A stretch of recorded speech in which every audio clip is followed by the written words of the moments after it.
This is Teacher Riza Atizado, and let's now call our YouTube channel as Teacher Riza and Family Vlog. Bakit nga ba Teacher Riza and Family Vlog? Kasi, sa mga hindi nakakaalam, at ipapaalam ko na rin, ako po ay bagong panganak. Or, masasabi natin hindi na rin naman na bago kasi may isang buwan na rin. Okay. So, nanganak po ako noong July 3, 2021. So, ginawa ko tong YouTube na ito noong pinagbubuntis ko itong unang baby ko. Okay. Sa mga gustong makakita sa baby ko, si Zia Nicole, siya po yan, nagme-melt po siya ngayon. So, yun po, bagong panganak po ako nanganak ako nung July 3, 2021. So, ngayon po, ang topic natin ay gaano nga ba kalaki ang makukuha sa SSS? Okay? Maternity benefit. Okay. Ngayon, i-discuss ko kung paano ko siya kinompute or na-compute dati kasi nung hindi pa ako nanganak, syempre. So, I computed it already. So, kinompute ko siya. Nung na-compute ko na, sabi ko, wow, malaki, sabi ko. Kasi naman, nilakyan ko din yung bayad ko. Okay, yung contribution ko. So, paano nga ba malalaman kung gaano kalaki ang makukuha natin? Okay, so first of all, kailangan nating malaman yung mga terms na ginagamit sa SSS. Kasi kung babasahin mo yung terms, yes baby, kung babasahin mo yung requirements, okay, kung paano computing yung maternity benefit, medyo complicated yung explanation. Okay, so ngayon gusto kong i-explain sa inyo kung paano ito gawin. So first of all, kailangan nating malaman kung ano ang ibig sabihin ng mga terms na like quarter, okay, like quarter 1, quarter 2, quarter 3, quarter 4. Okay, so in a year kasi may 4 quarters tayo. Pag sabing quarter kasi, tigti 3 months yon. Okay, because we have 12 months in a year, divided it with 4, it becomes 3. So ibig sabihin, 1 quarter equivalent to 3 months. So, ganito. I have here example, okay. So, may 2020 dyan and 2021 sa baba. Same lang naman, year lang yung pinagkaiba. Okay, so, ganito, quarter 1, because I said 3 months nga, so quarter 1 is January, February, March. Quarter 2, April, May, June. Quarter 3, July, August, September, and quarter 4, October, November, December. Okay? So, malinaw tayo doon. Ito yung 4 na quarters sa isang taon. So, kailangan alamin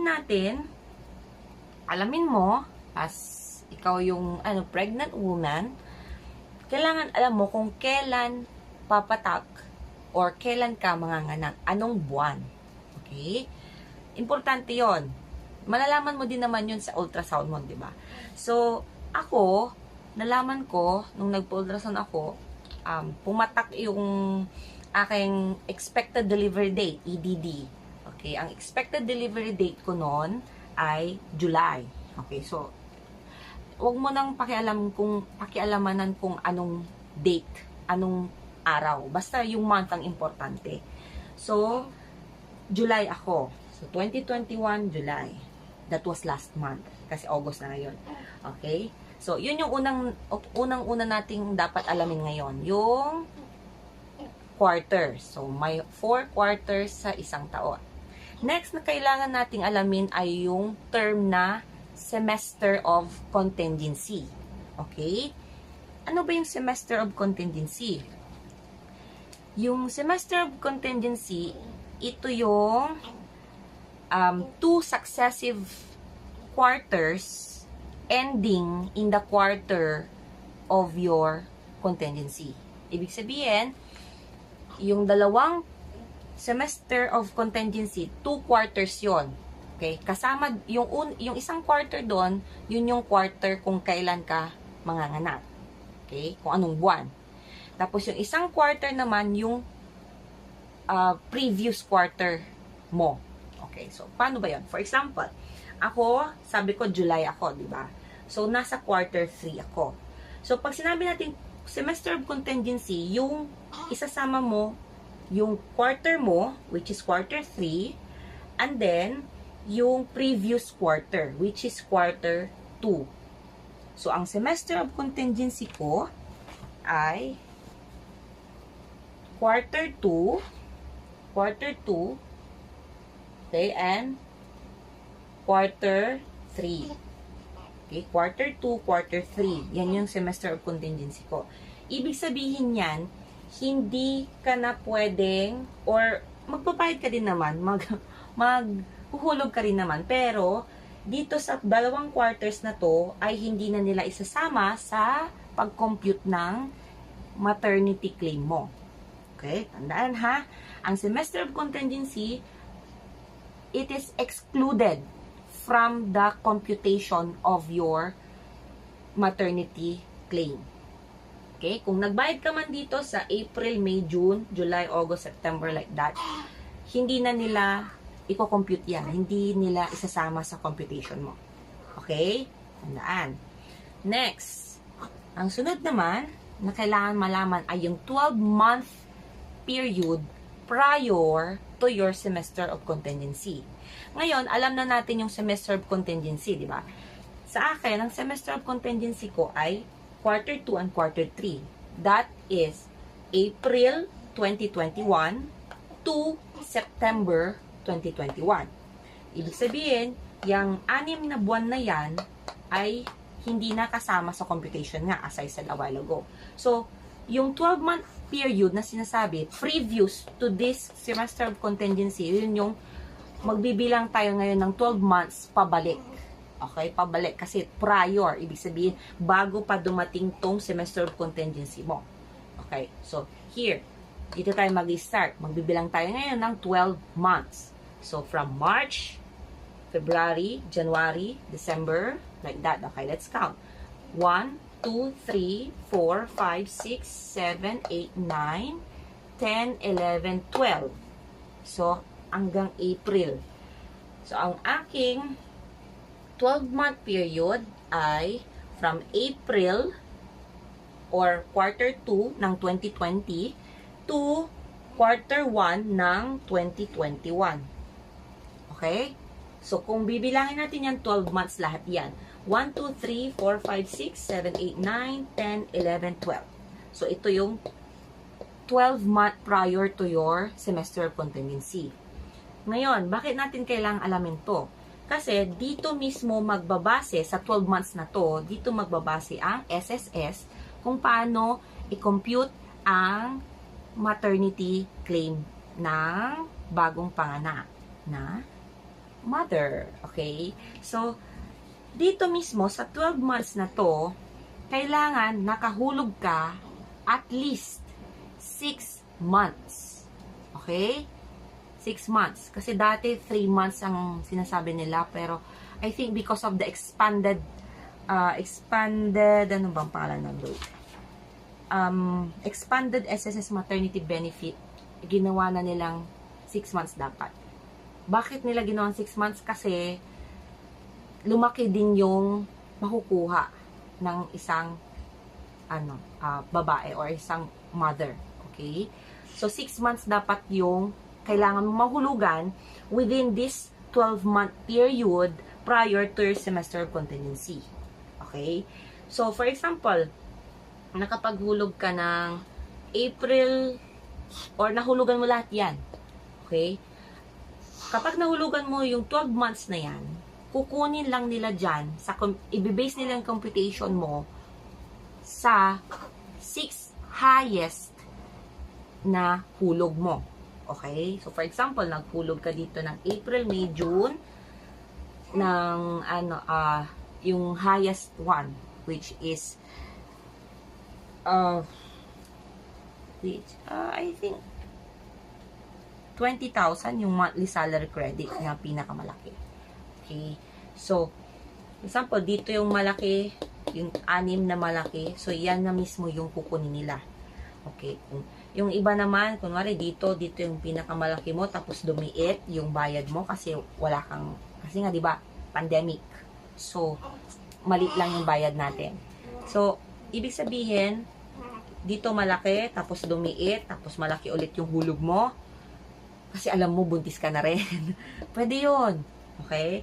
Tapos nilakihan mo pa lalo dito. Okay? So, basta tandaan mo yung 6 highest contribution. Yun ang kukunin nila for computation ng SSS maternity claim natin.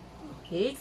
So, para sa akin, ang nangyari kasi nga, because lockdown nung 2020, okay, so hindi ako nakabayad from January to June. Okay? So, ngayon, magbabayad sana ako ng July, August, September. Pero, babayadan ko na siya noong November.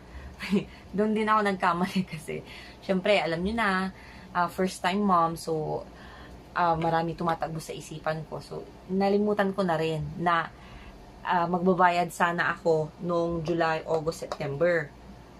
Dapat yan, mababayadan ko lang siya until October lang. Pero, pumunta kasi ako nagbayad ng November. So, hindi na pala pwede. So, ang binayadan ko lang that time ay October, November, December. Okay?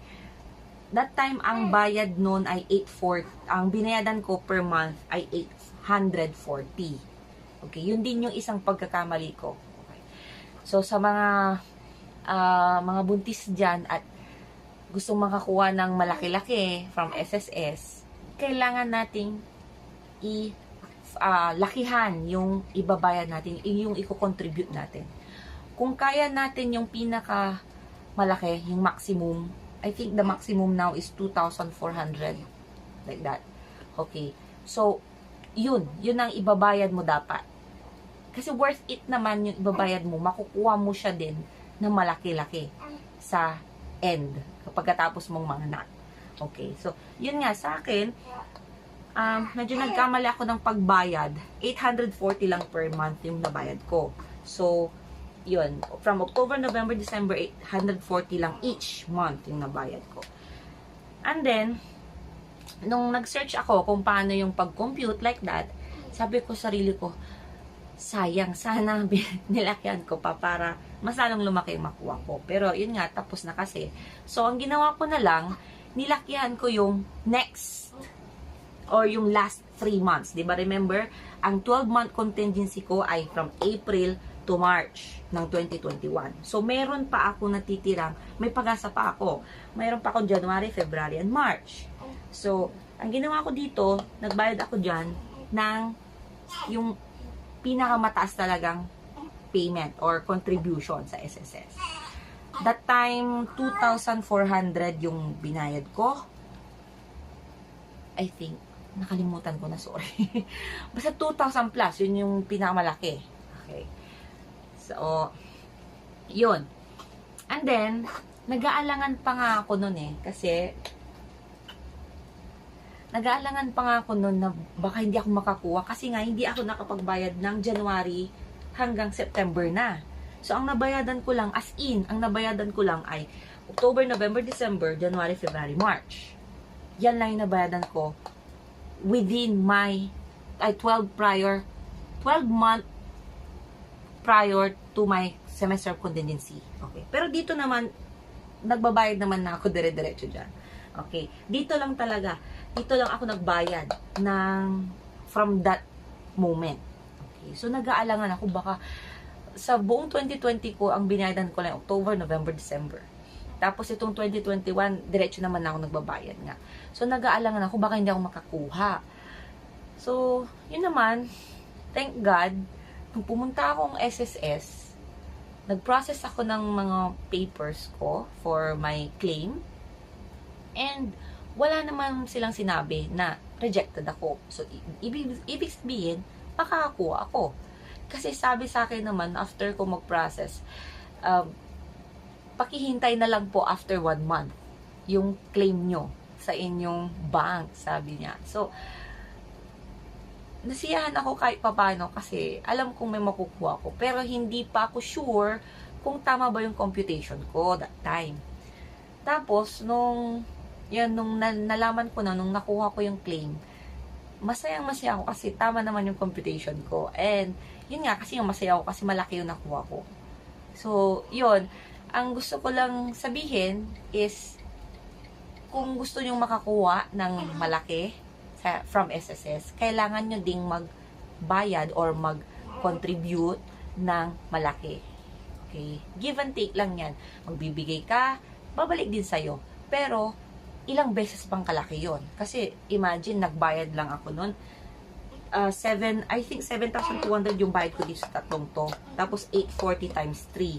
So, 840 times 3, 0, 12, 24, 25. So, itong tatlong to, 2,520. Tapos, 7,200, yung tatlo sa January, February, March. I-add nyo lang ito. Yes, baby. I-add nyo lang ito. 0,279. So, within 6 months, nagbayad ako from doon sa 12 month prior from my semester of contingency. Nagbayad lang ako ng 9,720. Tapos, yung nakuha ko is malaki. So, malaki ako ng malaki. Gaano ba kalaki yung nakuha ko nga? Okay, so, nakakuha ako ng 47,200. Okay, yay! Diba? Grabe, ang laki. Ang payment ko lang is 9,720. Tapos, nakakuha ako ng 47,200. Okay. Excluded, baka ang alam nyo is yung 47,200, ikakaltas nila yun sa buong contribution ko na in my whole entire life na nagbayad ako sa SSS. Hindi po. Hindi nila ikakaltas yan. Okay? Libre po yan. Hindi naman sa libre kasi nagko-contribute nga tayo. Pero, as far as I know, yan yung benefit ng mga kababaihan na nagbabayad or nagko-contribute ng SSS. Okay? So, nagbigay sila ng 47,200 sa akin. And, iba pa yung contribution ko talaga na pwede kong makuha after how many years? Pag magpo-pension na ako. Iba pa yon. Okay? Huwag kayong mag-alala. Baka akala nyo is ikakaltas nila yan sa contribution. Sa total contribution mo, hindi po. Libre po yan. Okay? So, ngayon, bakit ba siya lumaki? And paano yung computation? Alright? So, ngayon na alam nyo na po kung paano yung paggawa ng semester of contingency, tapos yung 12-month prior to your semester of contingency. Basta tandaan lang po, 6 months doon sa 12-month prior to your semester of contingency, dapat may 6 months doon na malalaki yung hulog natin. Okay? So, kung titignan natin mabuti, wait, i-resin ko ito para mas maintindihan po. July ako manganganak. Or nanganak na pala ako, July. Nalaman kong buntis ako, November. Yeah, November ako nalaman na buntis na ako. So, may pag-asa pa kayo na maghulog ng malaki. Okay, kung naghuhulog kayo ng half a month, like 6 months, isang bagsakan kayo naghuhulog, medyo tagilid na tayo doon kasi baka nagkapaghulog na kayo from July to December, just what happened to my best friend. Shout out to my best friend, Ellen Amarillo. Harillo. Okay. So, yun. Hindi na kayo pasok doon sa pwedeng magbayad kayo ng malaki. Okay? Kapag 6 months kayo nagbabayad ng isang bagsakan. Ako kasi quarterly. So, nung nalaman ko na buntis ako ng November, so pwede kasi ako magbayad ng December, di ba? So, pwede kong bayadan ng October, November, December na yung highest na contribution na. Okay? So, yun nga kasi nagkamali kasi ako ng payment that time. Hindi ko nalakihan. So, okay lang naman. Yun yung nangyari lang. Okay, so, ganun nga, may pag-asa pa kayong mag-contribute kapag nalaman nyo pa lang na as parang 2 months na buntis kayo, pwede na kayong magbayad agad sa SSS ng yung highest payment. Okay, para malaki din yung makuha nyo. Ganun po yun. Okay, so next, paano ba computein or i-compute yung ano na ngayon, yung makukuha natin sa SSS. Okay, wait lang po. Irisin ko lang. Medyo mahirap irisin. Okay, so first, nasan yung okay. So,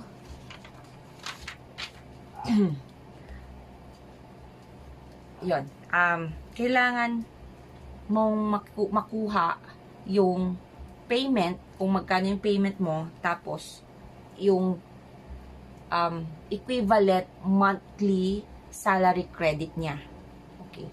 Yung sa akin, from October to December 2020, kasi 840 lang yung nabayad ko, ang equivalent monthly salary niya or MSE,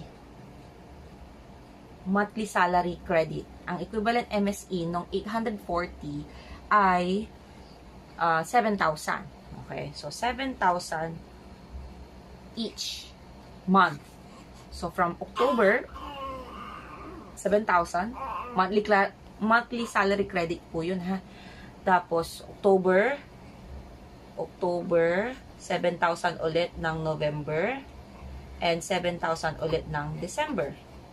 Okay, yung tatlong yan, add lang po natin, 7 times 3, 21. So that is 21,000. Next, ang monthly salary credit ng January, February, March ko ay iba din kasi mas malaki yung payment ko. So, ang pinakamataas nun, ang monthly salary credit ko nun ay 20,000. Ito na po yung pinakamataas na monthly salary credit. So, 20,000 January, 20,000 ulit February, tapos 20,000 ulit ng March. So, add natin yan, 60,000. So, 60,000 yung January to March. Tapos yung October, November, December ko last year ay 21,000. So, add lang natin 60,000 plus 21,000. So, ang total niyan ay 81,000. Okay? Yan yung total ng monthly salary credit mo. Okay? Within 6 months. Yun. Ngayon, pag nakuha mo yung total na monthly salary credit, ang gagawin mo ngayon ay i-divide mo na siya sa 180. Bakit 180? Kasi yun yung nakalagay sa batas. Yun yung sinabi nilang i-divide natin sa 180. Okay, 180 days yun. Alright, so 81,000 divide mo yan sa 180. Okay? So, ang lalabas dyan ay 450.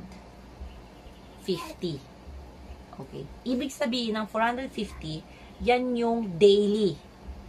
That is the daily maternity allowance na ibibigay sana or binibigay sana sa mga buntis. Pero yun nga, kasi hindi naman nila maibigay araw-araw, kaya ang ginawa na lang nila is pinag-ipon-ipon nila. Okay, so 450 yan yung every day na allowance ng mga buntis. Ngayon, i-multiply natin ngayon yung 450 sa 105 days. Okay, dati 60 days lang yan. Okay, but because of Duterte, thank you Duterte, ginawa niya itong 105 days. Ibig sabihin ng 105 days na yan, yan yung araw or total of days na naka-leave yung mother from work, like that, kung nag-work ba yung mother. So, ginawa niyang 105. Dati kasi 60 days lang yan. So, mali talaga kapag 60 days lang. Pero ngayon, ginawa nga niyang 105, kaya lumaki. Kaya nga din, sabi ko sa inyo, lumaki din yung contribution. Kasi malaki, nilakyan din nila yung days na imumultiply mo doon sa daily maternity allowance ng isang buntis. Okay? So, 450 times 105 days, that will become 47,250. Okay. Yan po yung total ng nakuha ko. Alright? So, ganun lang po. Kailangan lang natin talagang lakihan yung contribution para malaki din makukuha. So, imagine, pag nakapaghulog sana ako ng highest din doon sa October, November, December, tumataginting sana na 70,000 yan. 7,000 plus. Okay. Pero hindi naman ako nagre-regret kasi nga, libre naman to na binigay ng SSS. So, thank you po, SSS. Okay. So, ngayon, for some trivia lang, yung 105 days nga is ginawa po yan or naipatupad yan noong March 11, 2019. Okay, ang tawag dyan ay Expanded SSS Maternity Benefit. Okay? And then, sa mga nagtatanong, paano pag normal tsaka cesarean? Same lang po yung days. Same na 105 days. Normal and cesarean delivery. Okay. Baka kasi yung iba magsasabi na mas malaki yung cesarean kasi nga CS, mas malaki ang bayad. Hindi po. Pareho lang po. Okay. Multiply lang po natin ng 105 days. Intindihan po.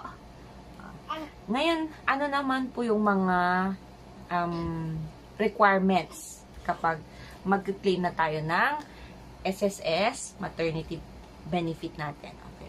So, nung pumunta ako, kinuhanan po ako ng, syempre, napaka-importante yung unang-una. Nung nalaman nyo po na buntis kayo, okay, kung malalaman yung buntis kayo, unang-una po yung gagawin pala ay, kailangan yung mag-notify sa SSS. Okay? SSS notification. So, kailangan nyo lang pumunta sa application ng SSS kung meron na po kayong application. Doon makikita nyo naman po yung maternity notification. Okay? Kailangan nyo lang mag-submit. Ilalagay nyo lang po doon kung kailan yung expected delivery date nyo. Okay? So, ako, ang nilagay ko doon, July 13. Ganon. So, nilagay ko doon. Sinabi lang naman is successfully submitted your maternity notification. So, example, dito lang po yung sinabi. Yan. You have successfully submitted your maternity notification to SSS on January 8, 2021. So, January na ako nakapag-notify. Although, nalaman kong budis ako ng November. Okay. And then, tapos yun, please take note of your transaction number.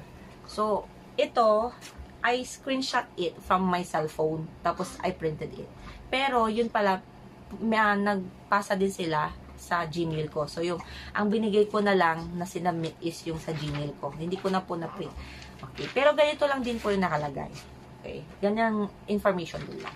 So, ito po yung isa sa pinaka-importante na kailangan yung dalhin kapag mag-claim na kayo ng benefit. Okay. So, unang-una, ito, yung maternity notification. Pangalawa, kailangan nyo po ng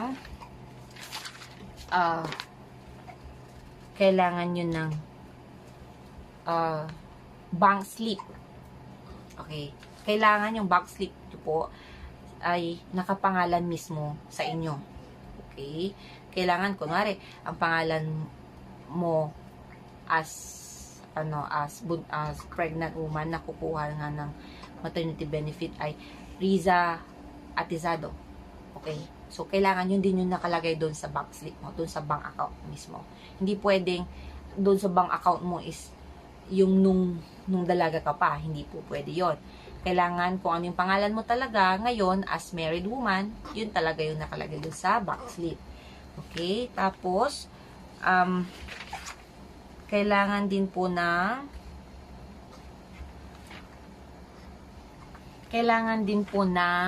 2 valid IDs.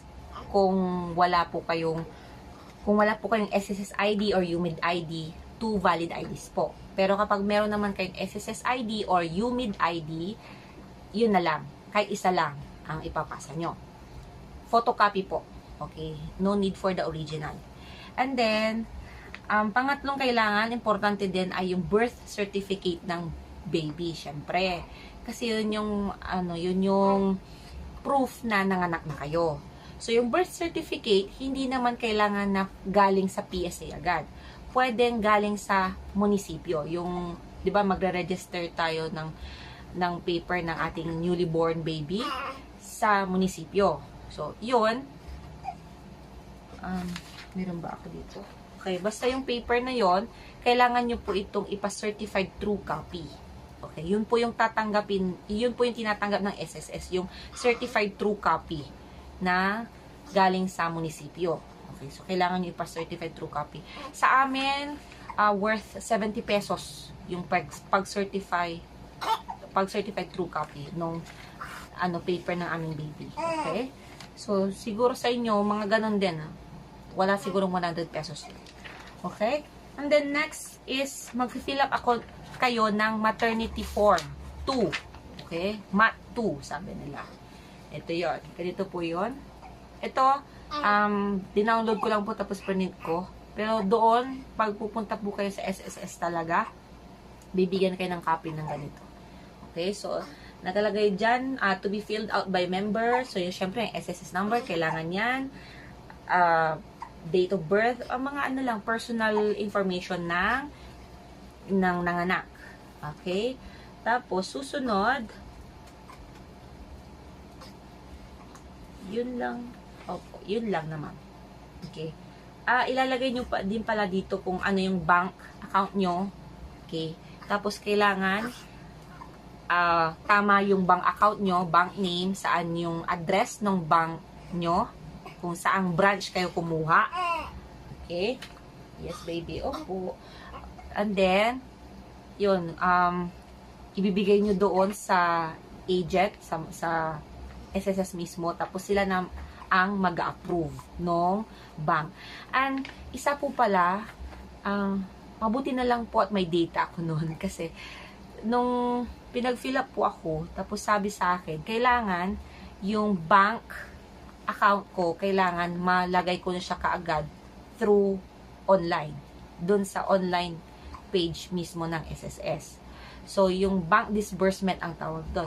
So, kailangan malakas yung internet mo para mailagay mo kaagad yung bank mo. Successful mo na kaagad siyang mai-register sa bank. Yung bank mo doon sa SSS page. Para ma-approve nila kaagad. Okay? And then, photocopy nga nung bank slip. Sabi ko po sa inyo. Kailangan po yung bank slip may nakalagay na receive. Tapos, may tatak na, nandun talaga yung pangalan mo, ganun. Okay. Verified pala. Sorry.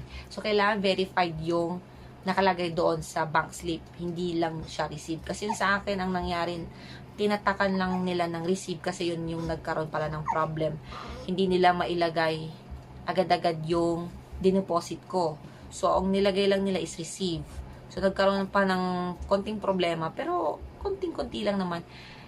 Hindi tinanggap ng SSS kasi ang nakalagay lang doon sa bank slip ay receive. Kailangan pala verified, sabi ka nun. Tapos, nandun talaga yung pangalan, yung Riza Atizado, like that. Tapos, kung ilang cash yung dineposit. So, ganon. Yun talaga dapat ang ibibigay mo. Photocopy po ulit yun. Okay? Yun lang po.